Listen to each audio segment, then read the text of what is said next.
Alex Ayala celebrates with a heartfelt post for her supporters. On her Instagram, nagpost ang Filipina tennis star ng photos with the caption, "You guys are the gift that just keeps giving." She posted this after defeating American Katie McNally sa round of 32 ng National Bank Open sa Canada. Susunod niya makakaharap ang Swiss player na si Belinda Bencic para sa spot sa quarterfinals. Another big test awaits Alex Ayala after her hard-fought 3-set victory at the Canadian Open. Para makamit ang 8th straight win, kailangan niyang pabagsakin si former world number 4 Belinda Bencic sa round of 16. Yan ang Agenda Weekend report ni Zeus Valdez. To run it up in straight sets and then having to go again. Isang panalo na lang ang layo ni Alex Ayala para maabot ang unang WTA 1000 quarterfinal ng kanyang karera. Umabante ang 21-year-old Filipina sa round of 16 ng National Bank Open. Matapos patumbahin ang Amerikanang si Katie McNally 6-3, 5-7, 6-4.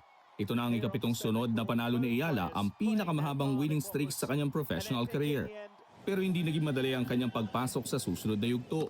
Kahit nakaramdam ng ankle scare sa gitna ng laban, nagawa pa rin ni Ayala na tapusin ang deciding set at ituloy ang kanyang panalo. Ngayon, mas mabigat na pagsubok ang naghihintay.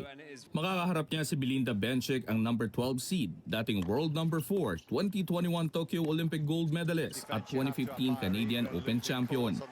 Pareho ring mula sa mahirap na 3-set win ang dalawang manlalaro matapos patumbahin ni Bencic si Taylor Townsend sa halos 3 oras at kalahating marathon match. Inaasahang magiging mahalaga ang recovery at kondisyon ng dalawang manlalaro sa pagpasok ng round of 16.